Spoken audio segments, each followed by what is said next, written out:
En el nombre de nuestro Señor Jesucristo, el que vive, el que ha de venir, el que salva. No están animados, hermanos. Una vez más voy a decir ya. Vamos una vez más, con fuerza. Toda la gente tiene que escuchar. El que vive, Cristo. El que sana, Cristo. El que salva, Cristo. El que viene otra vez, Cristo. No, cuando digo el que viene otra vez ya no creen. Cristo va a bajar. A ver, algo está pasando. Mucha bulla, ¿no? Bueno, hay bastante ausencia de hermanos, ¿no? Hay días seguidos como no han podido ir el día viernes al cerro, hoy día han ido al cerro, ¿no? La tradición. Yo he ido también varias veces, así que no, hermano, yo he ido, pero no he ido en cuestión devocional. Hay una situación más de periodista, por no decir, ya lo dijo el hermano, e ir a ver. Bueno, es bonito, ¿no? Yo creo que si hay un tiempo y está disponible, no hay ningún problema, podemos ir al cerro y todo. Pero no vamos a ir en una cuestión, digamos, religiosa. A lo menos que no vayas a evangelizar, hermano, ¿no? Porque hay unos hermanos que allá se van y ponen su equipito y comienzan a predicar. Y la gente pasa, no hay nada, no se queda nadie parado, todo está pasando y ellos están predicando, hermano. Bueno, por ahí algo estarán escuchando de la palabra de Dios. Hoy vamos a hablar un tema, obviamente el tema alusivo, así se dice, ¿no? Alusivo a la fecha, pero en un sentido, como ya le dije el día viernes en el culto, no vamos a hablar en cuanto al sacrificio de Cristo o la pasión de Cristo como lo hacen en muchas congregaciones o en muchos grupos religiosos, y es más, casi basado en todo lo que significa, ¿no? el pensamiento ya tradicional de las fiestas de la Semana Santa. Obviamente la Semana Santa no ha sido creado por Cristo y no ha sido creado ni por los discípulos ni los apóstoles. La Semana Santa ha sido creada por los primeros cristianos en celebración al acontecimiento de la muerte y sacrificio de Cristo. Y de eso de repente ya venimos nosotros copiando. Algunas cosas han cambiado, algunas cosas que ya no son como original, ¿no? Tanto como en la Iglesia Católica Romana, como también en nuestras iglesias evangélicas. Hay diferentes formas como que ha cambiado y como las estructuras de la forma de celebrar es diferente. Pero, como dijimos el día miércoles, nosotros no vamos a hacer a lo tradicional, ni a lo que me dijo mi papá, ni mi abuelita, ni como yo pienso o crea, sino tiene que ser de acuerdo a qué, de acuerdo a lo que está escrito y dice la palabra del Señor. Amén. ¿Qué dice la palabra del Señor? ¿Cuál fue el objetivo del sacrificio de Cristo? Yo creo que los que han estado el día viernes en el culto, a lo menos hemos llegado a conocer, a enterar de qué se trató el sacrificio de Cristo. Por lo tanto, nosotros ya no tenemos ese problema de flagelarnos o golpearnos o estar sufriendo con Cristo, como Cristo, o algunos, como digo, hay algunas sectas donde ellos hacen sus sacrificios, ¿no? de caminar de rodillas o descalzo y subir a los cerros, bueno, etcétera, etcétera, etcétera, un montón. Y yo le dije también a los monjes jesuitas, cuando visitamos a la historia acá en los descalzos, el convento de los descalzos, el historiador o el que nos iba indicando o guiándonos, nos decía: este cuarto es el cuarto del sacrificio de los monjes jesuitas. ¿Y qué hacían ahí?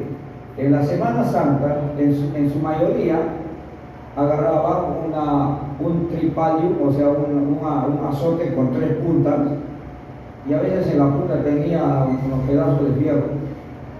Y ellos se ponían ahí, sacaban su propio y comenzaban a golpearse. Y se sacaban sangre, hermano. Y lloraban y decían, Señor, queremos ayudarte a tu sacrificio, porque tú no has sufrido solo y ahora nosotros también queremos sufrir.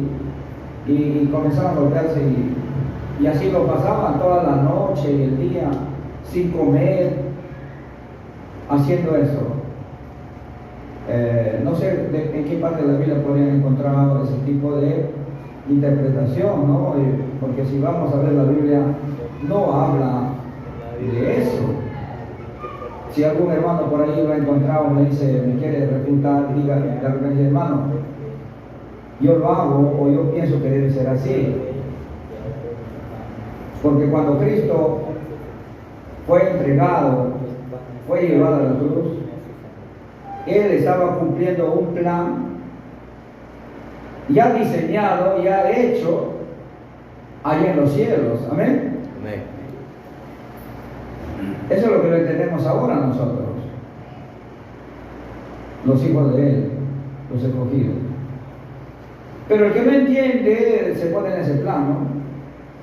Obviamente que es penoso, es grande, tenemos que reconocer que es terrible el sacrificio de Cristo, es doloroso, y los que somos sentimentales nos da mucha pena.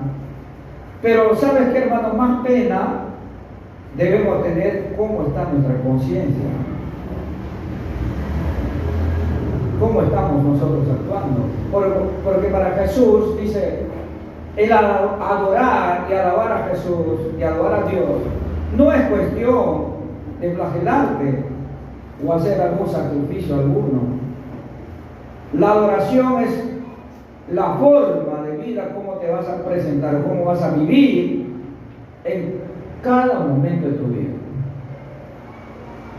Ahí está. Ni siquiera los cánticos de adoración ni las canciones que hacemos acá es suficiente para adorar al Señor.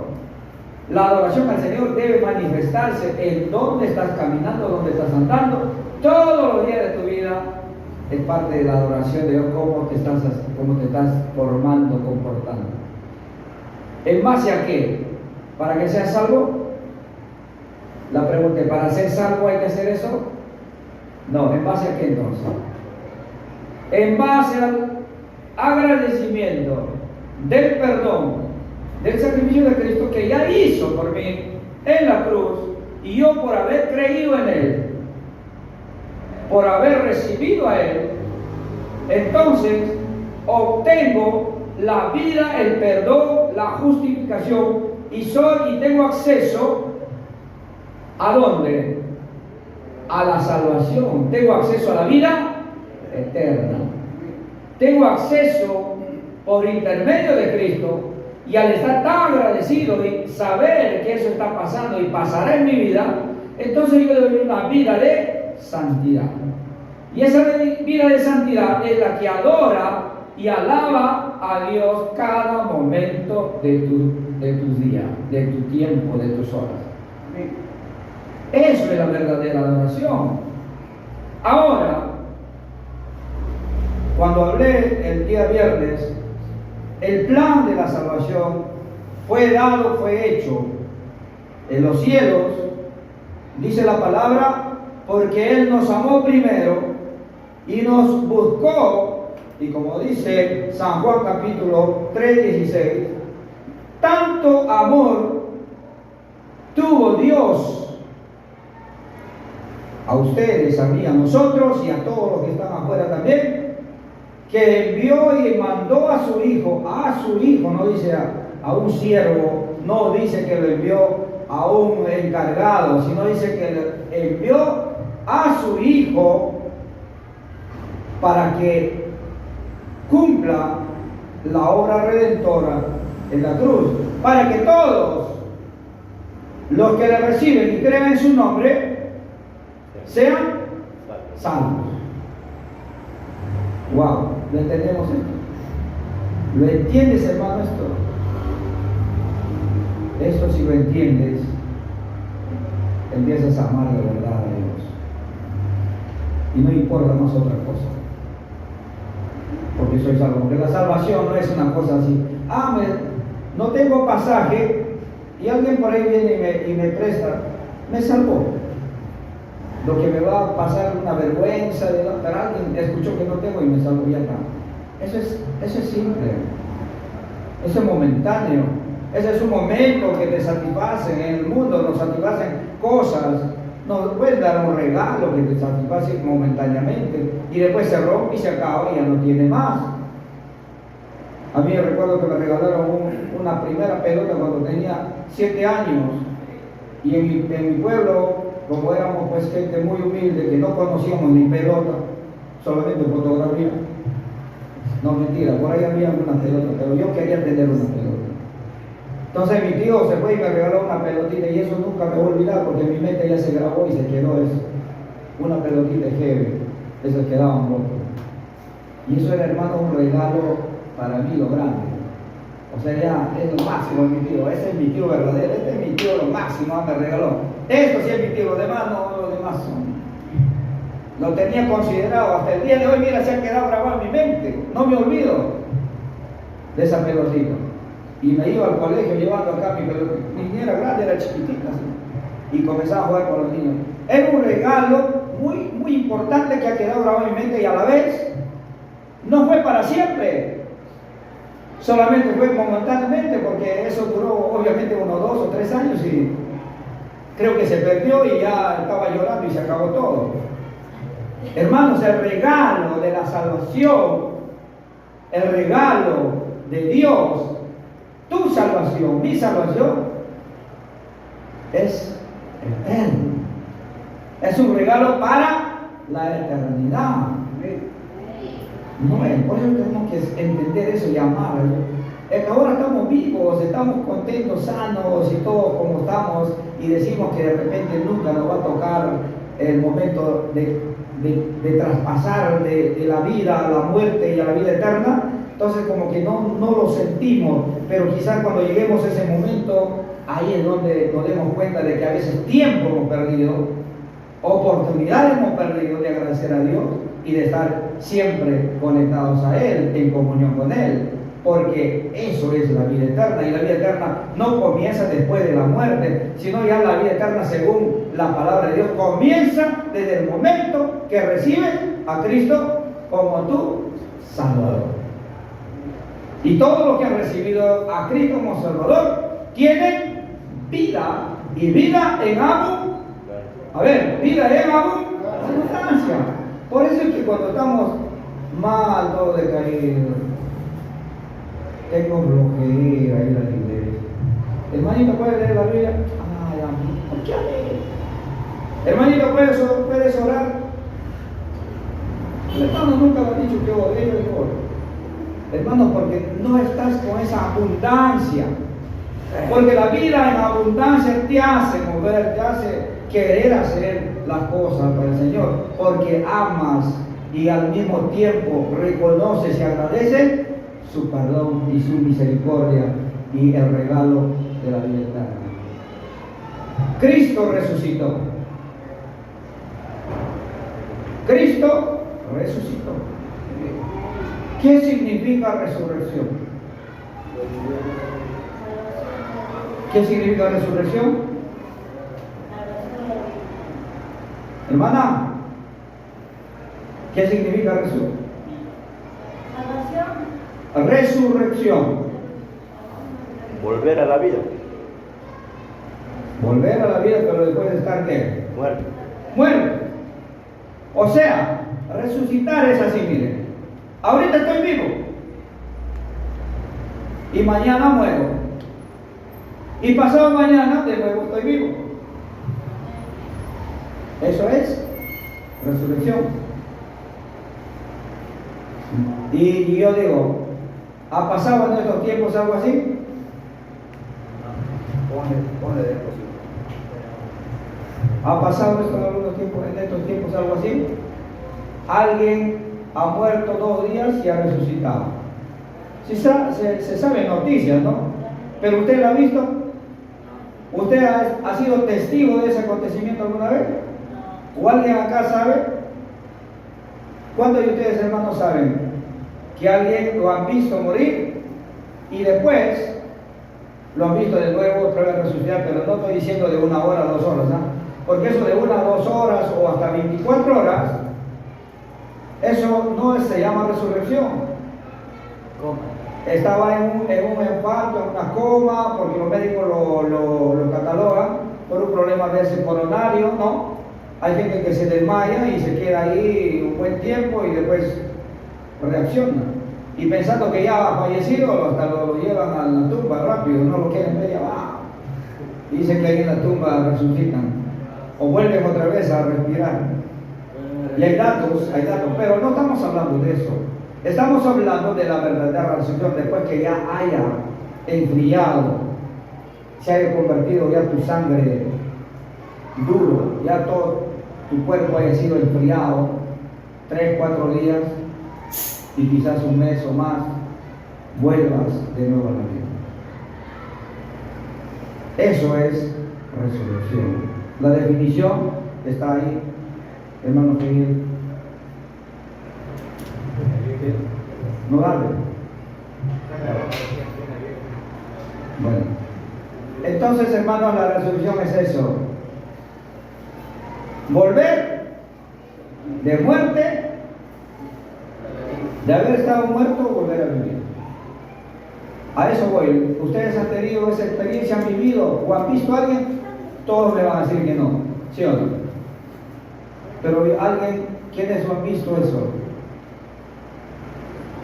Dice la palabra de Dios, aquí están todos los testigos. Mateo, ¿qué más? Marcos, ¿qué más? Lucas, ¿qué más? Juan, ¿qué más?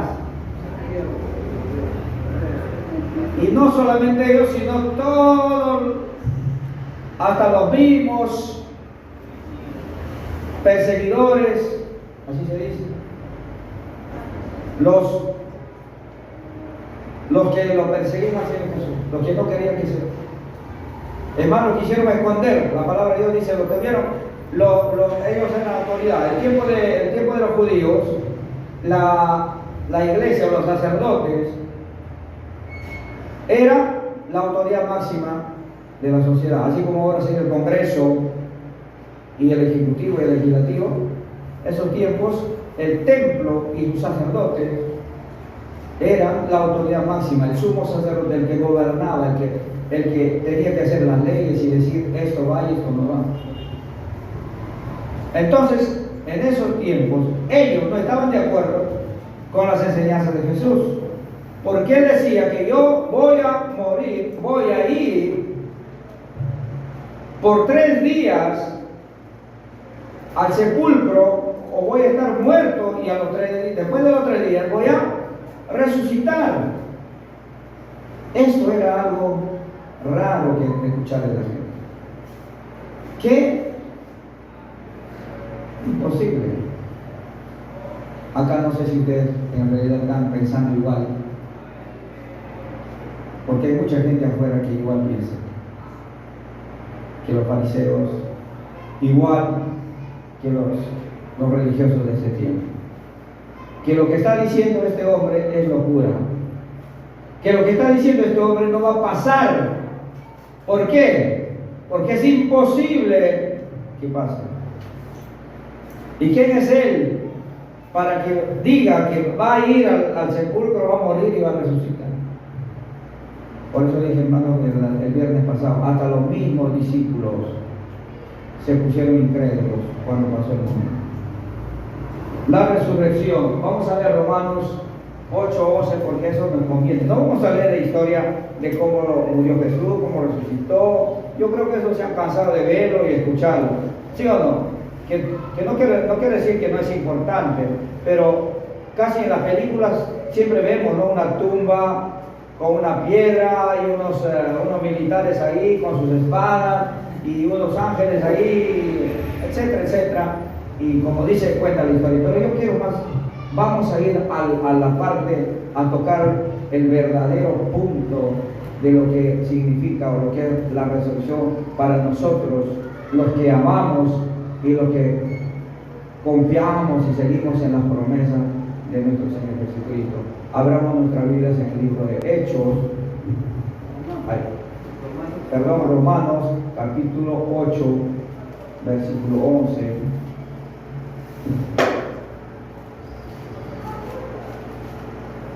Yo quiero que solamente este texto lo pongan en su mente y podamos razonar en este texto. Este texto es un texto muy hermoso, como todos los textos de la Biblia. Cuando dice, amén, lo tienen todos, ¿sí? Y si el Espíritu de aquel que levantó de los muertos a Jesús vive en ustedes, ahí nos quedamos, a ver, pensamos ahí. Y si el Espíritu de aquel que levantó de los muertos a Jesús vive en ustedes, ya, ahora viene la siguiente parte. El que levantó de los muertos a Cristo Jesús también dará vida a sus cuerpos mortales por medio de su Espíritu que vive en ustedes. Ahora, ¿quién dice, no, hermano, es imposible resucitar?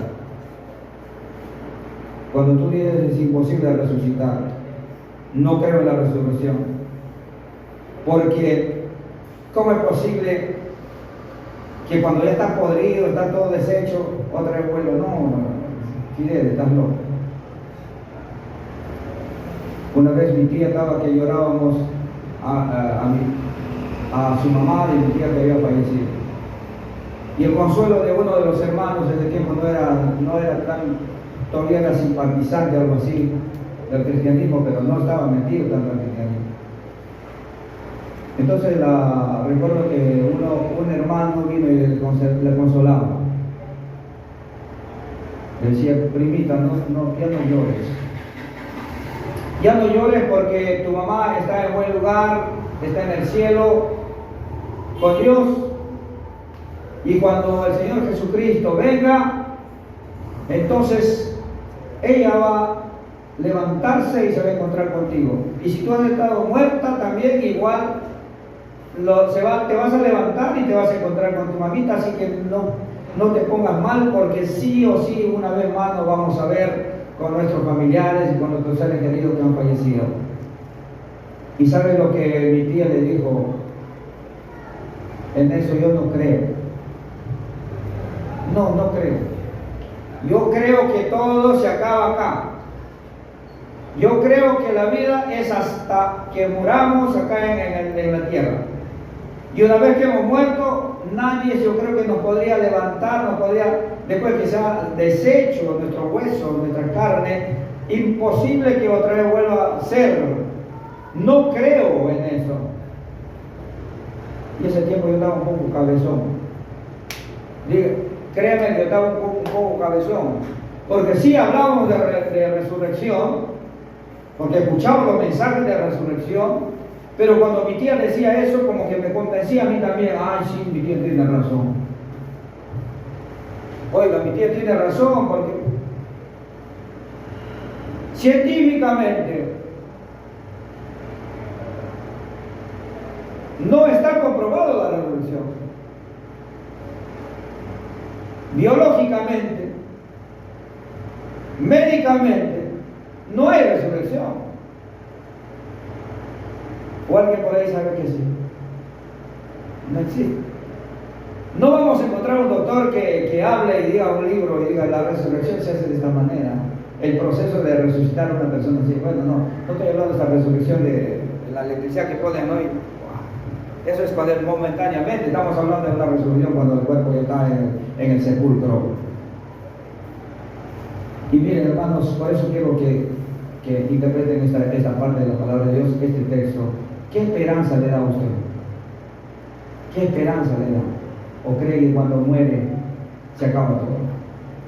¿O cree porque lo que está sufriendo va a seguir sufriendo hasta que muera. Y de ahí ya no hay nada.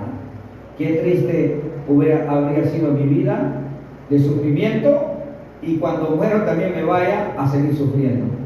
O que ya no haya nada. Lo peor es que ya no haya nada, absolutamente nada. Porque acá dice, ese poder, esa fuerza que levantó y resucitó a Cristo. Amén.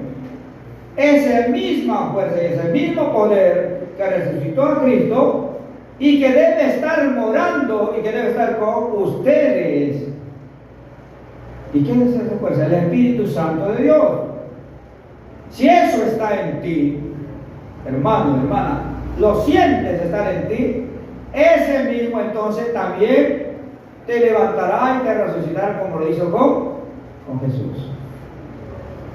Y Jesús fue levantado, fue resucitado.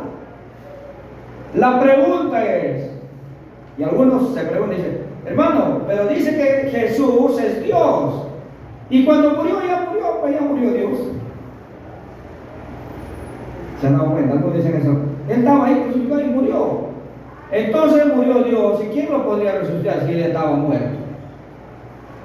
¿Han escuchado esa forma de pregunta que se hace la gente? Dice que Jesús resucitó. Si acá hay un poder, es que Jesucristo, en su forma humana, en su naturaleza humana, tuvo que confiar en un poder para poder resucitar. Hermano, estás hablando otra cosa. La palabra dice la palabra del Señor. Y vamos a ver, adelante, hermano. Quiero que veamos más adelante. Lucas 23, 46. Lucas 23, 46. Quiero también que entiendan este punto. 23, 46.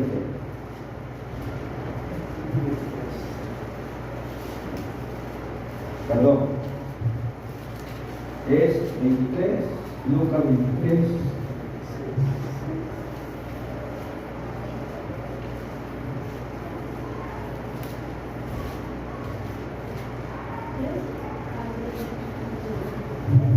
¿Alguien lo entiende, hermano?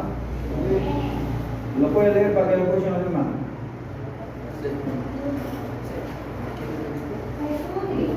¿Cómo? Y dijo, Padre, tus manos se comieron mi espíritu, y al decir esto murió. Amén. Escuchen lo que dice ahí la palabra. ¿Qué dice?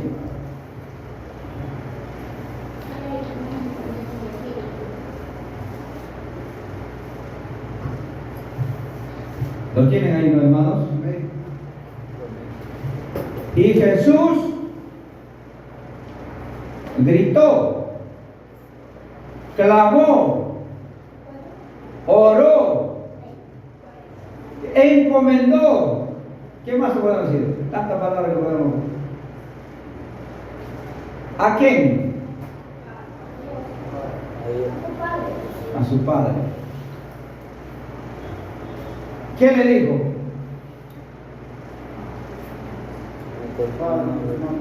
¿Ah? Padre, en tus manos encomiendo mi espíritu. Ahí está. Jesús, en el momento crucial, en el momento último de la última respiración,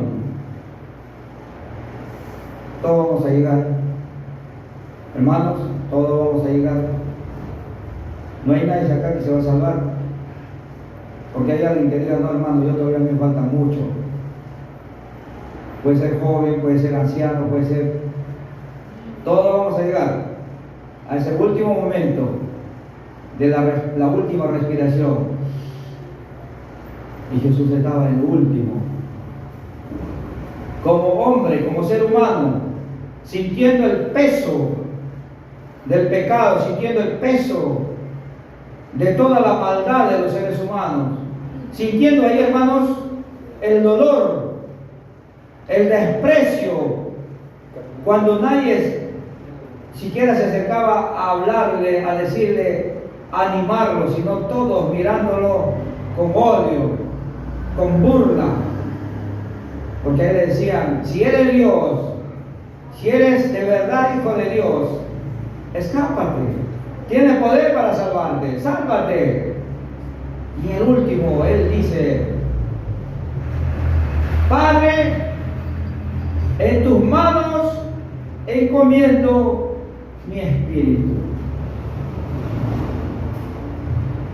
Y dice después, en otra versión dice, después murió y después expiró.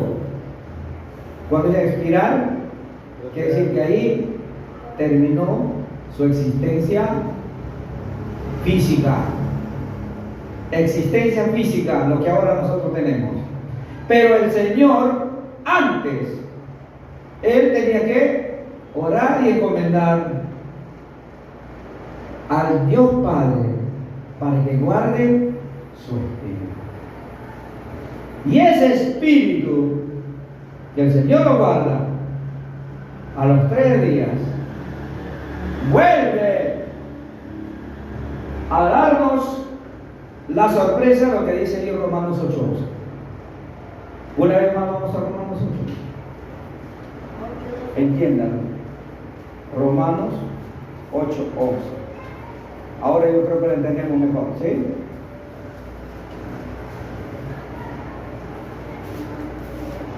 Romanos 8:11.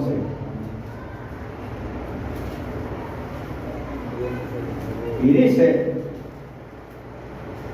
porque si ustedes, y si el espíritu de aquel que levantó de los muertos a Jesús vive en ustedes,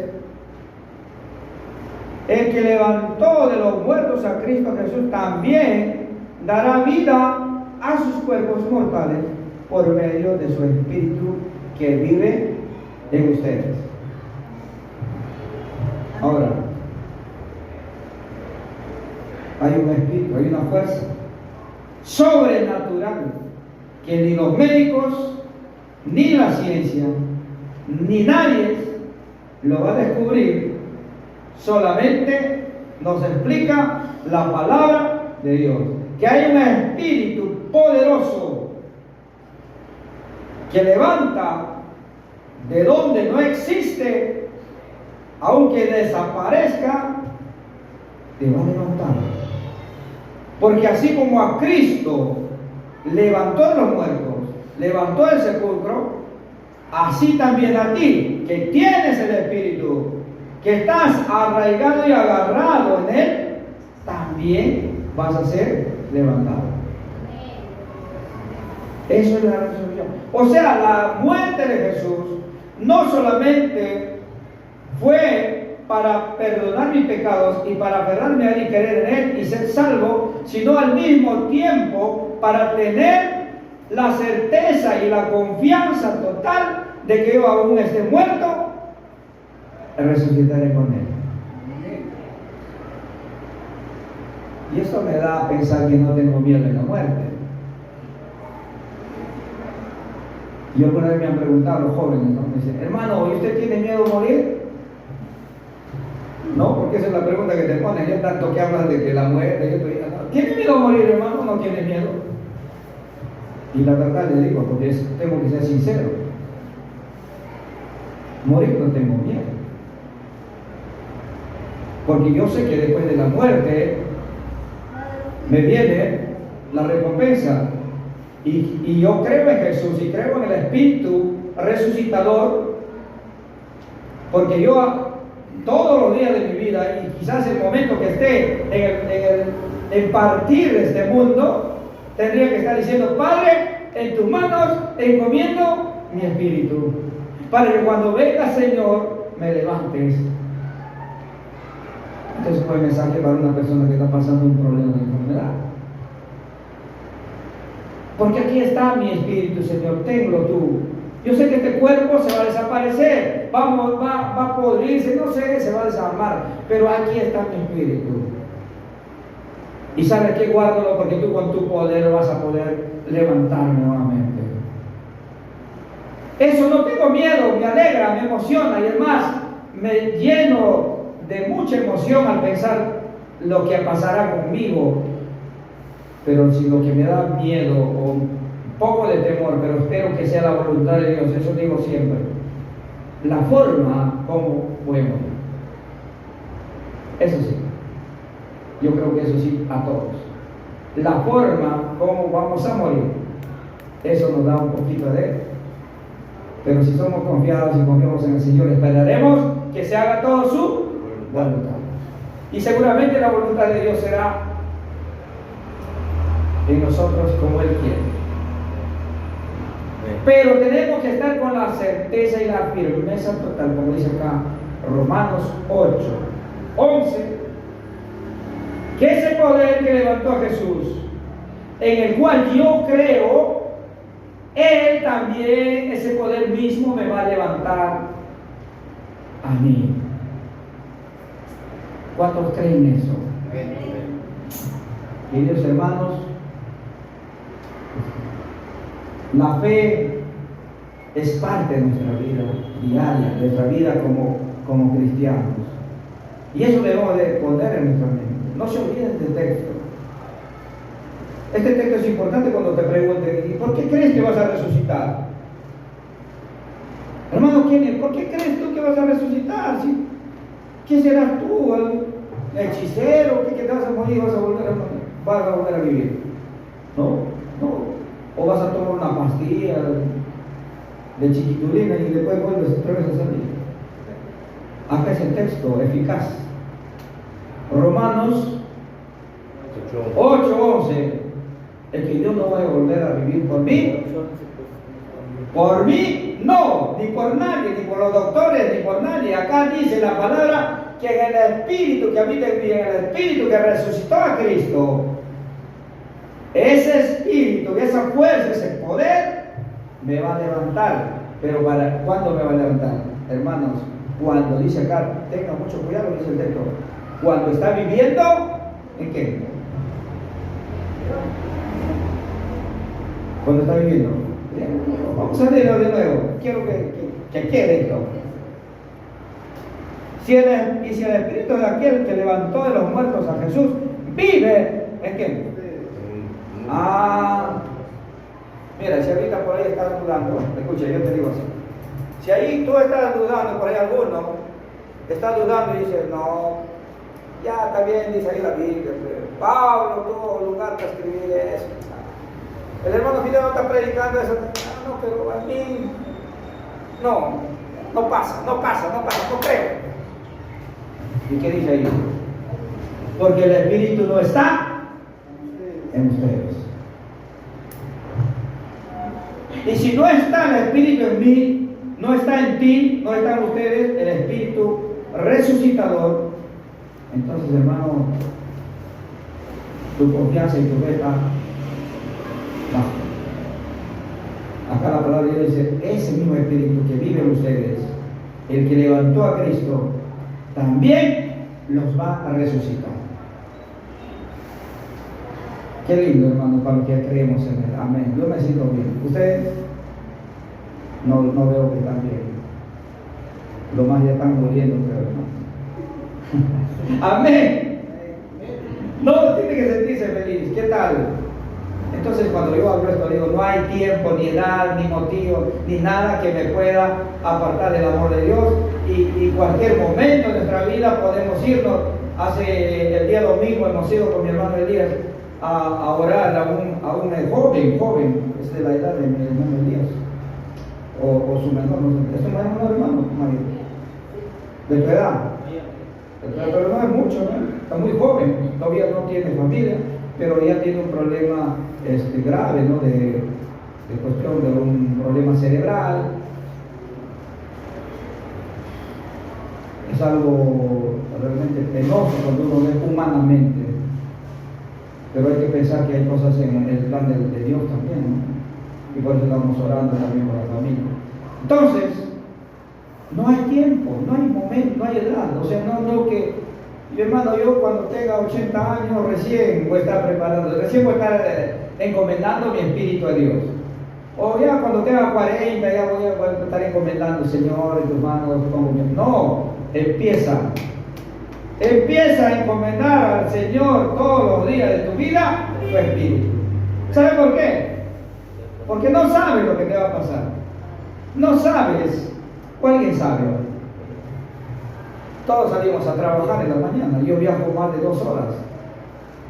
Paso de 3, 4 carros, ida y vuelta. Y a veces veo accidentes, veo cosas que otros no han pasado. ¿Y acaso no me pongo a pensar yo, felizmente, o que yo recibo, o no puedo ser también porque está en ese lugar? Entonces, no, aquí todavía a mí no me da ningún dolor, estoy bien, no me va a pasar. No, la muerte viene en cualquier momento. Por lo tanto, todos los días, hermano, hermana, tiene que estar encomendándote al Señor, el Espíritu, porque vaya a pasar.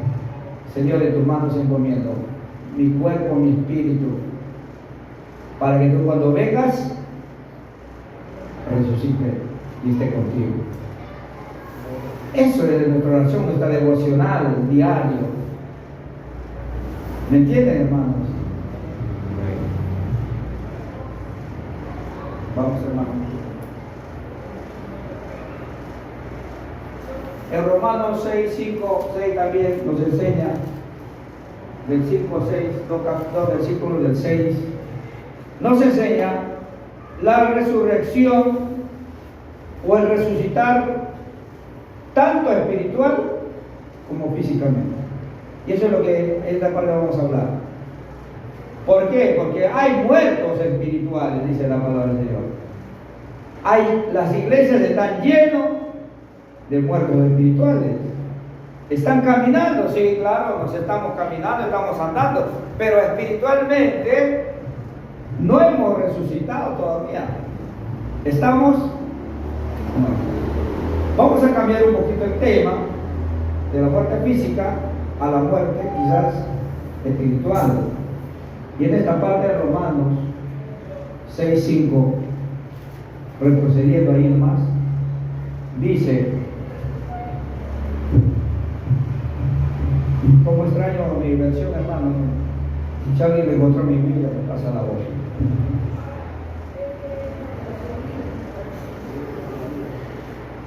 Porque si nos hemos unido a Cristo en su muerte, y así también nos uniremos en Él en su resurrección.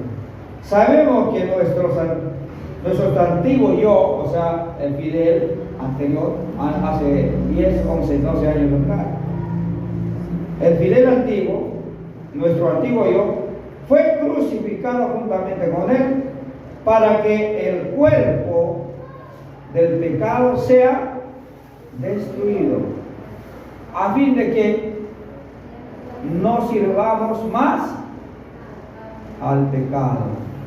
Y el 7 vamos a concluir diciendo, porque el que ha muerto ha sido liberado del pecado. Esta es la muerte y la resurrección espiritual de la iglesia. El que se entregó a Cristo y recibió a Cristo aceptando su muerte, aceptando su resurrección, debe de vivir igual, muerto a mi pecado anterior, a mi hombre viejo, para poder vivir en santidad en el hombre nuevo para la gloria de Dios. Y la resurrección espiritual se ve y se refleja acá mismo en la vida cotidiana y física de la iglesia. Esto dice especialmente para los creyentes, los que están un poco, como dice en mi tierra, no sé si usan esa palabra en todo lugar, intuidos, ¿no?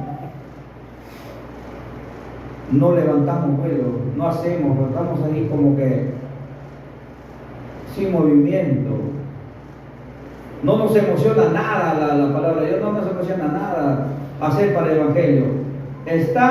Has aceptado a Cristo, ¿verdad? crees en su muerte, crees en su resurrección, pero no estás transformándote. Y acá me dice, así como hemos muerto al viejo hombre, ahora tenemos que resucitar con Cristo para ser una nueva criatura y estar las cosas nuevas, haciendo las cosas nuevas. Porque el que ha muerto con Cristo, ha muerto al pecado, y cuando ha resucitado para vida en abundancia. Ya esto hablando de la vida física, visible de nosotros. ¿Lo entendemos, hermano? Amén. Por eso la resurrección de Cristo tiene mucho significado para nosotros. Uno, porque nos da la esperanza de la vida eterna, la resurrección física, de que vamos a resucitar con Él. Segundo, para tener en cuenta también en nuestra vida de comunión con la iglesia, con los miembros y con todos los miembros del cuerpo de Cristo que son ustedes, para activar, para trabajar, porque habiendo muerto nuestro pecado, a nuestros delitos, dice en otra parte, siendo ahora hijos de Dios, nueva criatura, tenemos que buscar hacer las cosas de abajo o de arriba. ¿Dónde? Las cosas de abajo o de arriba. Las cosas de arriba. Y las cosas de arriba son las cosas de Dios, las cosas espirituales. Y nosotros, cada uno de ustedes, sabemos cuáles son. Por eso yo alabo a los hermanos, a las hermanas, a los jóvenes, a todo lo que comenzamos a activar. En todos los grupos de trabajo comenzamos a activar. Nuestra hermana maneja con los jóvenes, buscando cómo apoyar a los jóvenes, con los niños, tratando de buscar hacer las cosas de arriba y no tanto las cosas de abajo, o mejor, olvidarnos de las cosas de abajo. ¿Y qué hacer? Las cosas de arriba, porque ya estamos resucitados con Cristo. Ahí tiene que haber un cambio, y esto es lo que va a trascender nuestra actitud, nuestra santificación. Esto va a trascender para la vida eterna y va a trascender para lo que va a acontecer como dice Romanos capítulo 8 versículo 11. Para que ese espíritu que vive en ti ahora te está cambiando, te está transformando, te está haciendo que hagas las cosas para el Señor, también ese mismo espíritu, como lo crees y sabes que vive en ti, entonces es el que te va a levantar y te va a resucitar después que hayas ido al sepulcro. El mismo espíritu y la fuerza de Dios que resucitó a nuestro Señor Jesucristo. Amén. Ahora sí vamos a terminar con estos textos. La resurrección de la muerte espiritual y física es parte de la profecía de la promesa de Dios. Cuando alguien diga por ahí, pero ¿dónde? ¿Por qué crees? ¿Por qué te han dicho? ¿O para qué te sometes a eso? No te pases, pero no, vive la vida antes que la vida te viva, dice, no por ahí el amigo. Ya ustedes saben de qué se trata. Yo les digo, nosotros nos sometemos y confiamos en la promesa de Dios y en su palabra. Amén. Hechos 1, 9 a 12, que está por acá, cerca, dice: